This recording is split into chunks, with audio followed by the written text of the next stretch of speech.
I'll never forget listening to Jim Rohn. I was taking a walk in the middle of the day. I needed to get out, decompress, rethink, realign. And this message came through my headphones. He said, "We must all suffer from one of two pains, the pain of discipline or the pain of regret. The difference is discipline weighs ounces while regret weighs tons." And I needed that. I needed that because sometimes we forget why. In the midst of the day-to-day, the trials and tribulations of life, we forget why we endure. And there's a strange dichotomy that exists. Because, you can't measure discomfort that hasn't arrived yet. You can't identify regret that hasn't materialized.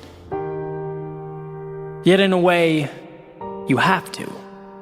You have to somehow make that tangible. You have to know that sacrifices of today deliver you from the anguish of "I wish," or "if only," or "maybe I could have."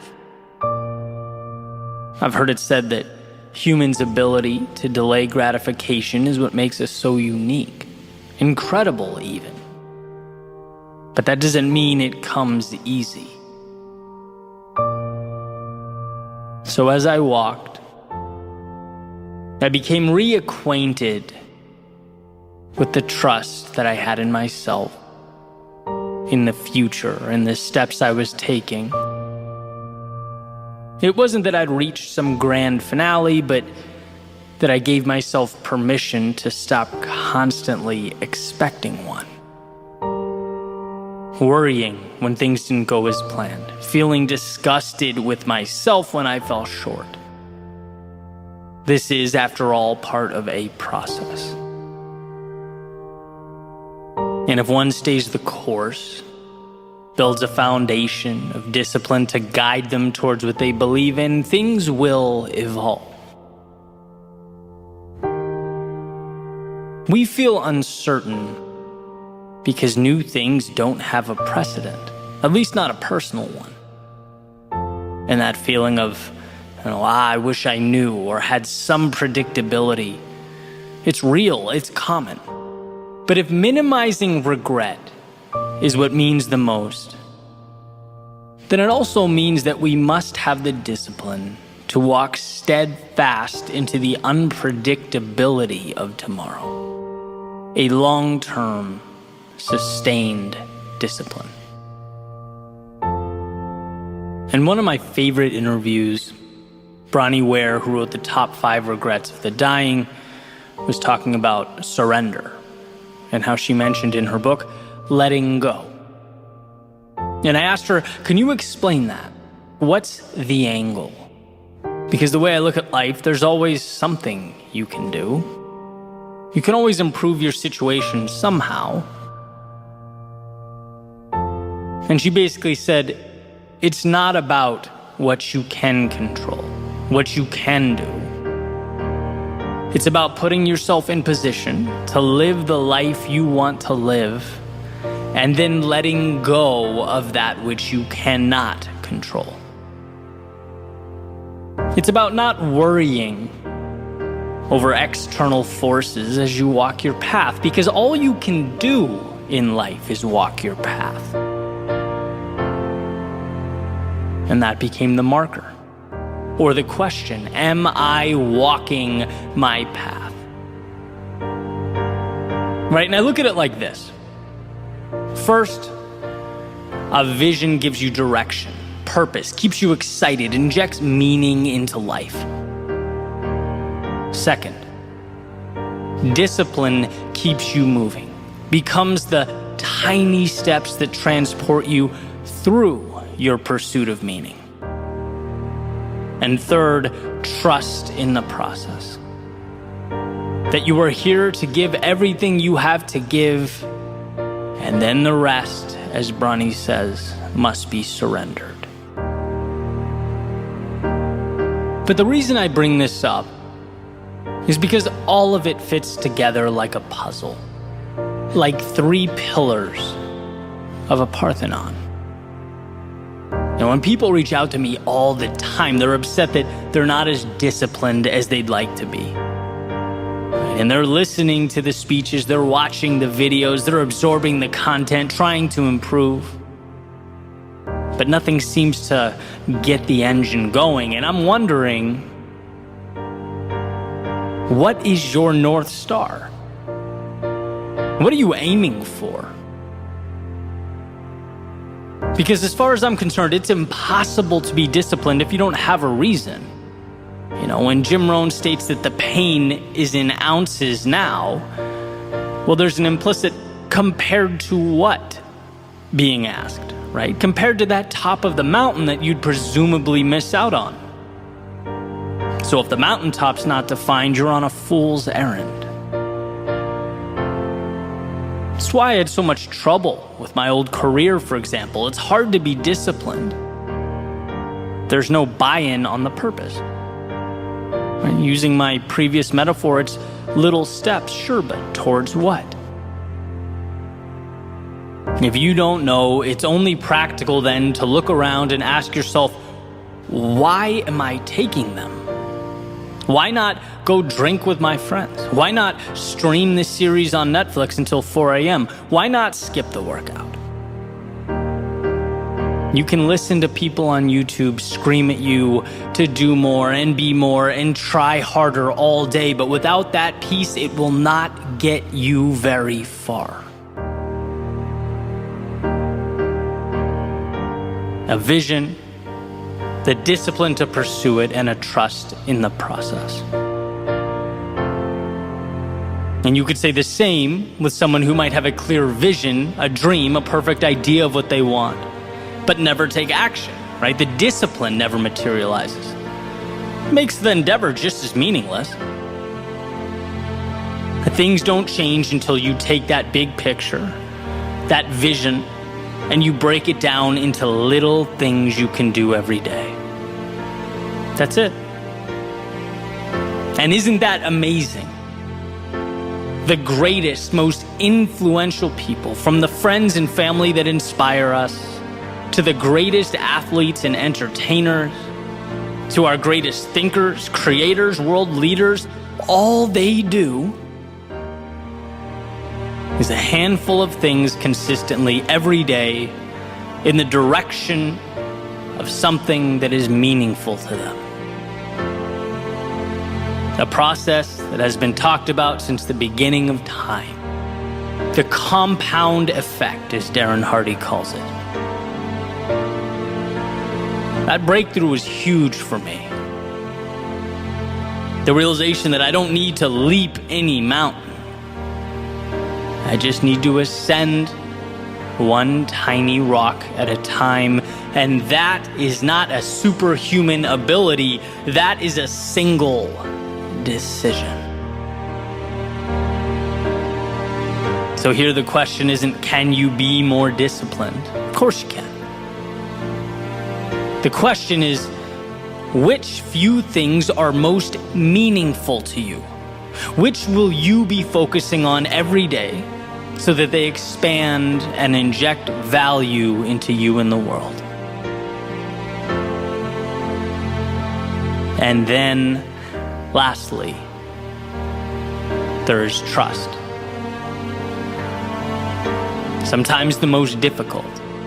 Seeing the unseen. Maintaining confidence in that which is unknown. An incredibly challenging expectation in an instantaneous world, a world where things are immediate. Feedback is immediate. Messages are sent across the planet instantaneously. Goods and services arrive within hours. We have forgotten patience because it is disintegrating before our very eyes. We are a society of now. But the best things in life, they take time. They require that we hold up our end of the bargain and that we trust life will fall into place. Belief in a process that will come to mean more than anything that arrives in 30 seconds ever could. A vision, the discipline to pursue it, and a trust in the process. So perhaps you're overdue for your midday walk, your little excursion into the soul, to ask yourself, what is it you are moving towards? Why are you doing what you're doing? Does it mean something? And if not, perhaps some adjustment is in order. Perhaps you've lost sight of that North Star that lights up our lives and illuminates the way. Take solace in the fact that life is not as serious as we make it out to be. We don't live in a world of right and wrong, good and bad, yes and no, but a continuum. An opportunity to seek out and find the beautiful ups and the meaningful downs, to set our sights on the horizons that matter. See, when the little things feel too complex or burdensome, it's because the big things are misaligned. And that is a powerful idea to grasp. It's never that life is too difficult. It's that we have closed our eyes. So don't be fooled by those selling you reality as some problem, some obligation that must be dealt with. No, today is the greatest gift of your lifetime. And the same will be true every day moving forward. And to echo Jim Rohn, absolutely it is a gift comprised of sacrifice and discomfort along the way. But that's a small price to pay for entry to the show, for the ability to embrace the mystery and embark upon the adventure. When you're pointed to the right North Star, well, the road, it feels less treacherous on your feet.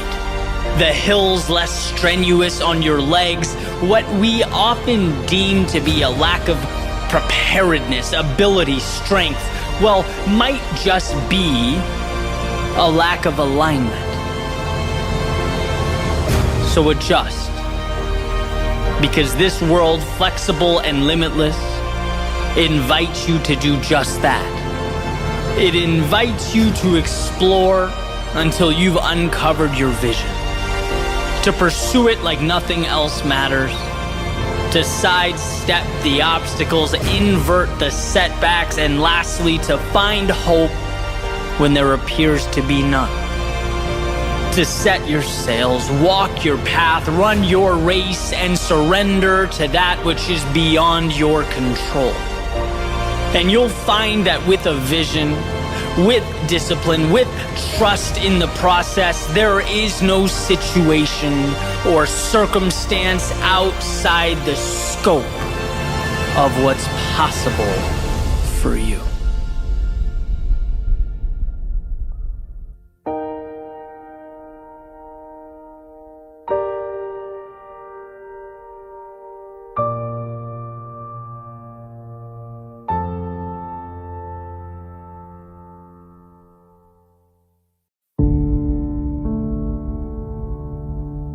Sometimes success is merely hanging on when others would let go. Not doing anything spectacular or out of the ordinary.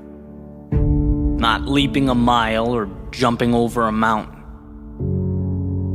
But simply carrying on. Thomas Edison has a famous quote that's really stuck with me over the years. He says, many of life's failures are people who did not realize how close they were to success when they gave up. Right? How close they were to the finish line when they turned their back and said it wasn't worth it. It's really an interesting thing to grasp. Right? Success is seeing what others can't. It's believing when others don't. It's taking the abstract, those visions, those pictures in your head, the make-believe, and finding the courage to make them real, bring them to life. It's this constantly evolving process, and it grows a little bit every single day. Sometimes we feel that progress, we feel the momentum, we do something big and it's exciting. And sometimes the progress feels small. And then there are times when we get knocked down and we don't see it at all. We feel like because we weren't validated that we lost, that we failed, that it wasn't enough. We forget that's part of the process, that progress is a journey. And it goes when you go, and it stops when you stop. Just like that famous Dalai Lama quote, right? The only way to fail is to quit. Period. No one ever stops because they can't. They stop because they decide to. They stop because they see that huge mountain and they think that's impossible. They forget it's only made of little rocks. They stop because they get so disheartened by the distance of the finish line that they forget it only takes a collection of little steps to get there. You don't have to leap the entire distance. I've been there, right? This is me speaking from experience. It took me years to figure it out. And even now, life is rapidly evolving. I've poured my heart into things that, let's be honest, no one cared about. I've invested in opportunities that fell apart right in front of me. And each time it felt like the end of the world. I've been lost. I've been unsure. Gotten up after things didn't go as planned and it felt like a loser. I had to look myself in the mirror and pick myself back up off the floor. But there's one thing that I kept doing that I never thought twice about. And that's continuing on. Whether life lifted me up or it beat me down, my plan for tomorrow was always the same. Get up and try again. Keep going. And as I sat down this morning with my pen and a piece of paper, I thought, what's the one thing I would want to be told if I started out again? What's the one thing that people need to hear most? And it's to simply keep going. Keep taking steps. Because one day the world will start to make sense. And you'll look around and you will be thankful for one thing. That when most would have stopped, you didn't. When the world said no, you said yes. There is nothing so powerful as a soul that refuses to back down. See, persistence is not an important thing or an essential thing. It's everything. So live as to see. Not what can be lost, but what will be gained. Find that light in darkness, even if it's a flicker, even if it's a spark. See, every loss makes you a little tougher, and every instant of sadness uncovers something beautiful. Every moment of fear teaches you to be a little braver. Every broken heart opens the door to a new connection. Instead of doubting yourself, feeling inadequate in life's darkest moments, know that you need what you are going through. You are uncovering the little victories hidden in plain view. So when the world feels like too much and your patience is thin, be stronger than that voice in your head begging you to think small. Stand on every experience, the good and the bad. Let it elevate you to a beautiful tomorrow.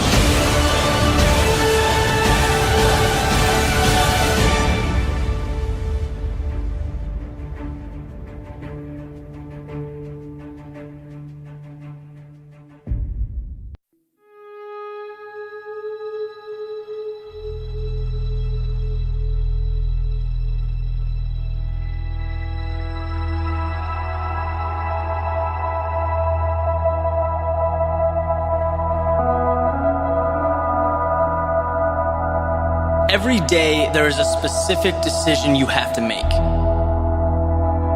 It's the first and it's the most important decision, because from it, you effectively roadmap your destiny.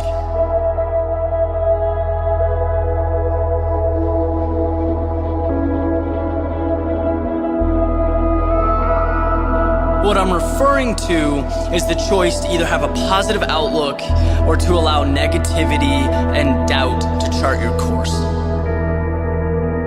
It's a dilemma that truly is that simple. Every morning, you choose how you want to view the obstacles ahead of you. And what you get out of life will be very different depending on your decision.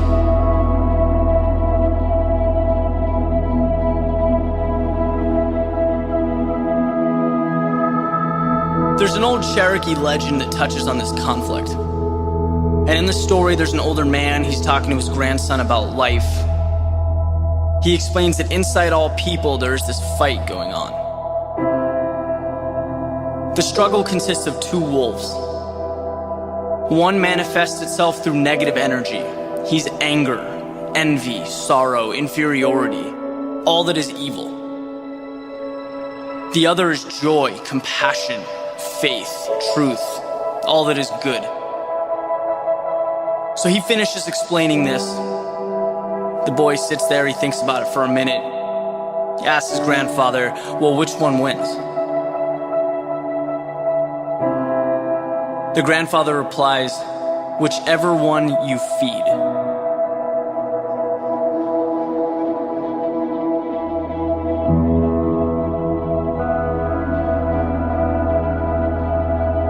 What we sometimes forget is that we are the sole makers of our own destiny. There are always going to be external factors, whatever they may be, negative people, tough circumstances, maybe a lack of resources. They'll be there, but they cannot dictate your happiness or your success unless you let them. Yeah, they may cause you to alter your approach. You might have to make adjustments. That's good. That's how we develop. That's how we improve. But no one and nothing writes your story but you.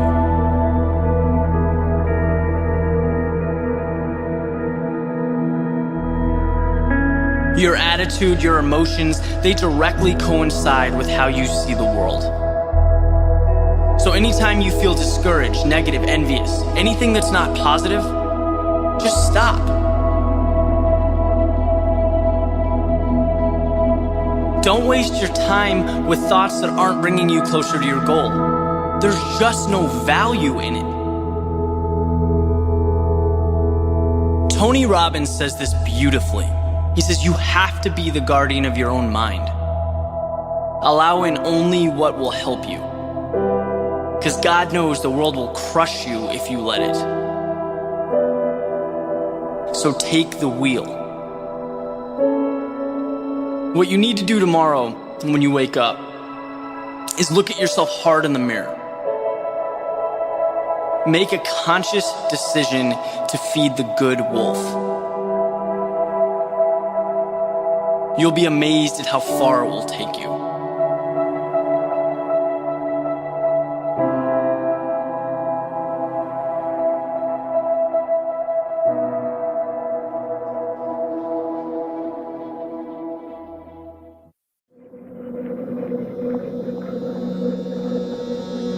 There's a quote attributed to Seneca that states, "No man is more unhappy than he who never faces adversity, for he is not permitted to prove himself." Meaning, it's in pursuing the difficult thing that we obtain meaning, recognition, that we prove ourselves. But prove ourselves to whom? This is the same Seneca who famously stated that we suffer more in imagination than we do in reality. That he is most powerful who has power over himself. And that's one of the beautiful things about Stoicism. It makes us ask a very simple but often overlooked question: who's really the adversary here? Who's the opposition we're dealing with as we fight our battles? What is it that must be transformed? Is it the outside world? Or the way our eyes view the outside world? What's really holding us back? The circumstances? Or our own personal thoughts about the circumstances? And I think this is where we misunderstand the challenges before us. I want to delve into this power of perspective to explain that we are the gatekeepers between ourselves and our ideal lives. And very often we do a good job of ensuring that gate stays closed. We sabotage our own goals, our own dreams, our own happiness, while simultaneously pointing the finger at a million externalities. See, when we look at the difficulties of life, and there's no doubt that life can be a very difficult thing, it's easy to look at the world as this binary playing field, right? Me versus the world. And in fact, we often visualize the world as the enemy pushing back against us, as if its motives were counter to ours. But so many of these narratives, these stories, they actually say nothing about the outside world. And when we look deeper, it becomes apparent that they actually say a whole lot more about us. It's the one viewing that gets to decipher what the circumstance means. And so all narratives are reflections of the observer. Jim Rohn used to tell a story about two brothers who had an alcoholic father. He'd come home drunk, he'd abuse his sons. They had a terrible childhood. And as they each grew up and had families of their own, their paths kind of diverged, right? One became abusive, and the other was kind and loving and caring. And when confronted, the now abusive brother stated, "Well, look, how can you blame me? Don't you see how I was raised?" But the kind, loving, and caring brother stated, "Of course I'm like this. I could never put my family through what I went through as a child." Same circumstances, different lenses, interpretations, which means different real-world result.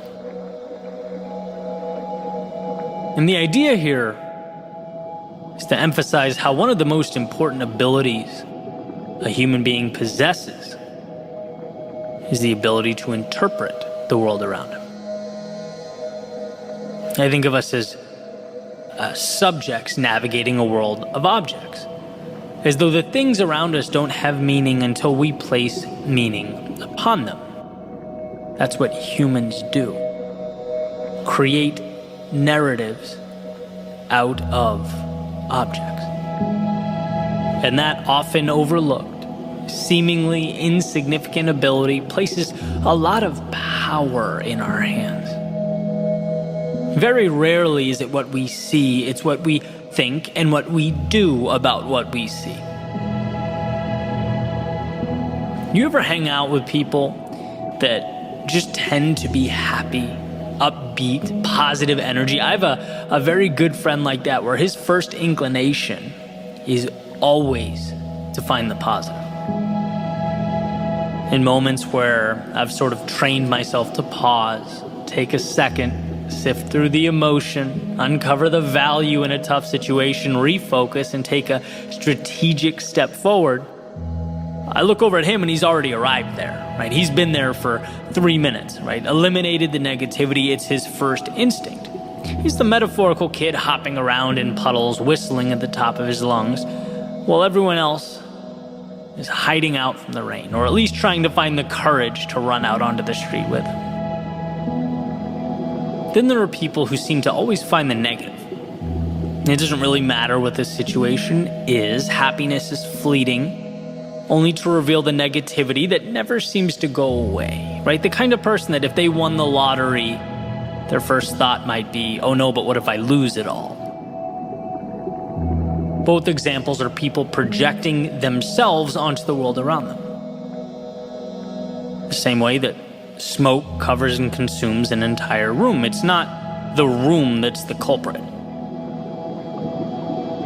Here's another example from Jim Rohn, since we're on a Jim Rohn kick. He was making a similar point, and this is all from a collection of speeches he has on Audible, comparing humans to oranges, which is probably not a comparison you've made recently, but he said, there's consistency to an orange in that it can be filled with one thing.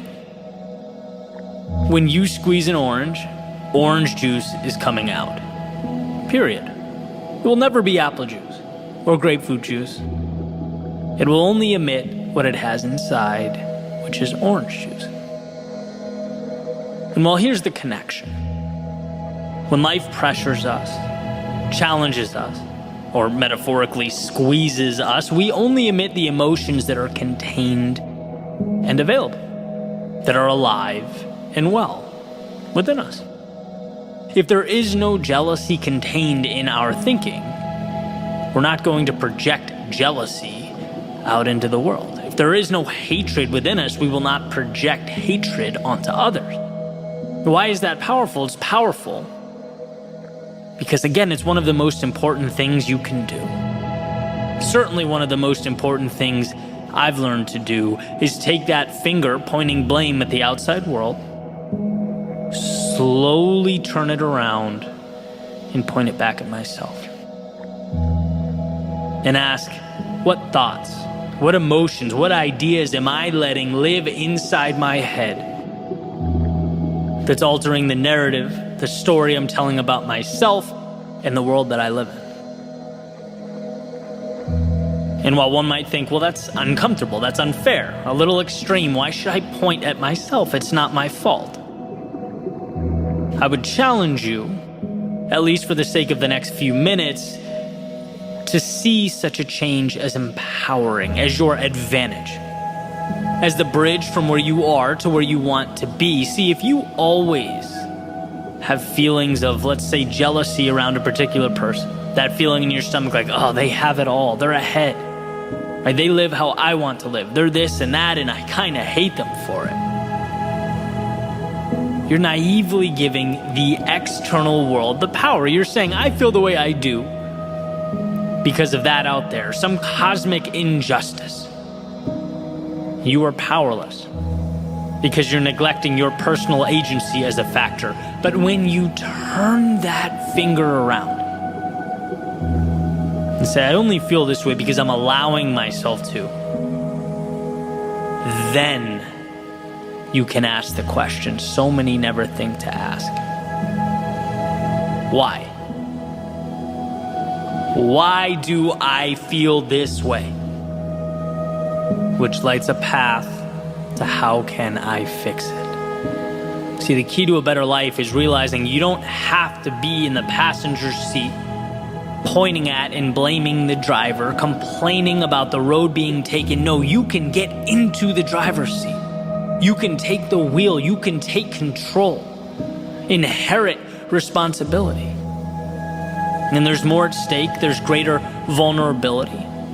But the upside is unfathomable. And I find myself thinking all the time, man, people are blaming the wrong things. They're shifting blame to the wrong adversaries. The real villain here is not the driver or the road or the weather. The real villain is the voice in your head pleading with you not to take the wheel, pleading with you to ride shotgun and complain as the world passes you by. And of course, it makes sense to qualify that with the inevitability that there are some things placed upon us that are just bigger than us, that we can't control.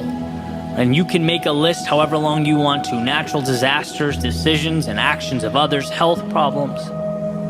We don't often get to choose the landscape. So as the Stoics would say, understand that. Understand what you can't control and what you can. Because the beauty is that you can control how you navigate that landscape, and that is power. That is what makes the difference. See, the two brothers I mentioned a few moments earlier, same landscape, different navigational tactics, different view of what it all meant. One took the wheel and one did not. So that Seneca quote that states, "No man is more unhappy than he who never faces adversity, for he is not permitted to prove himself." Well, it's perfectly clear as far as I'm concerned. The question is not whether or not to face adversity. I think we all understand that. What I hope we take from today is a better understanding of what the true adversity is. A better understanding of the fact that in front of us there is always an answer, a key to every lock. Some people just don't think to look. They're so busy peering around every corner for external enemies and scapegoats that they don't give themselves permission to succeed. Maybe unfortunate, but it's true. You can hit the bullseye over and over again. But if it's the wrong target, it won't do much for you. You might as well have missed by 50 feet. And I think that is what we overlook. You can't always fix the outside world. You can't change the unchangeable, but you can always change yourself. You can always fix you.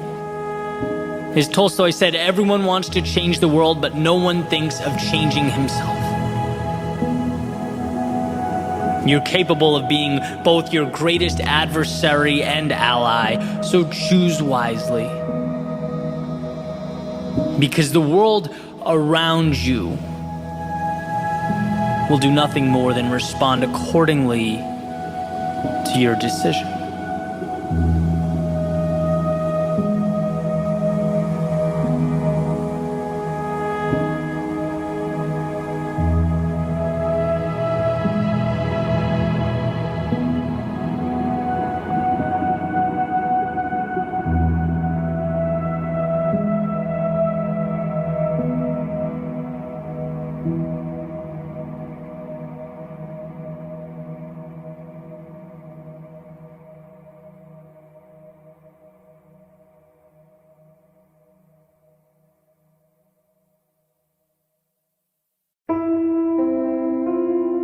I see time escape.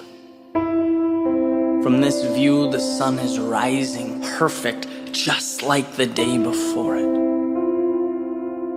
I see people coming and going, making their way into the world. I see the steam rising up from my coffee cup, disappearing into a sky much bigger than me. I see ticking clocks.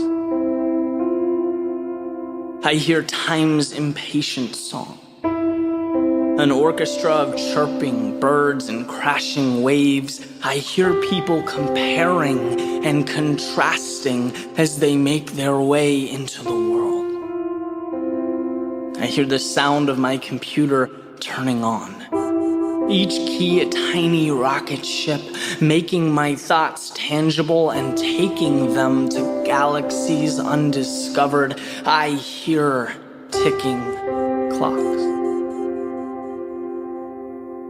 I feel time's tough love, the coolness of the breeze against my skin. I feel people's uncertainty and their hope as they make their way into the world. I feel the paper between my fingers as I turn the page, converting stories to weapons tucked away for a future battle. I feel ticking clocks. If life is war, time is a mercenary. working for you when properly compensated or against you when neglected. And the way I see it, there are two approaches to any predicament. Add your solution or subtract your problem. An invigorated soul has withdrawn, detached from all that does not empower, walked away from everyone's standards and expectations but their own. See, ticking clocks are individualized symphonies. They blend into the background and become the cadence to your triumphant march. When you have immersed yourself in that which you love, time is your heartbeat. And when you have not, it's a subtle warning sign. Whispering of roads untraveled and gifts unopened, singing reminders that you must realign, that time can't be stockpiled or saved. It's loyal to no person. When you find yourself fighting to remember how precious the moment or beautiful the day, it's not a lack of time, but a lack of direction. You're fighting an enemy that would become an ally for the small price of passion and clarity. That's the North Star to be followed. Because beauty is seeing ticking clocks, not as a dwindling resource, but as a flowing river. And happiness is hearing ticking clocks, not as a finite melody, but as the breeze at your back as you float downstream. And perfection is feeling ticking clocks, not as an obligation or imposition, but as a once-in-a-lifetime journey, a metronome for you to compose your masterpiece. Give a pulse to that which hides away in your soul, waiting to emerge. It is anything and everything seeking your direction, 1 second, one thought, one breath at a time.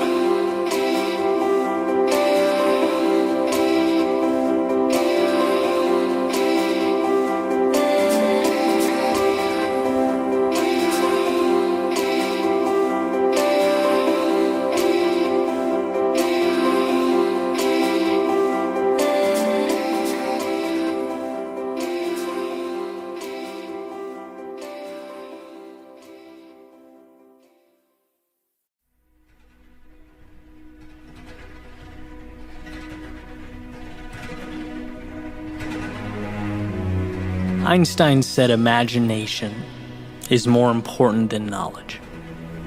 For knowledge is limited, whereas imagination embraces the entire world, stimulating progress, giving birth to evolution.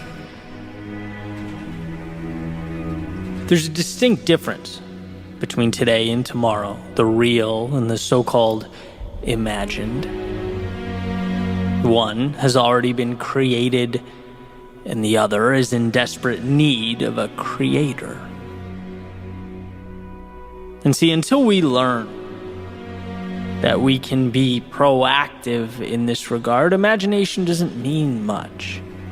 It's just a car without wheels, plane without wings. It's more of an escape than a bridge to something better.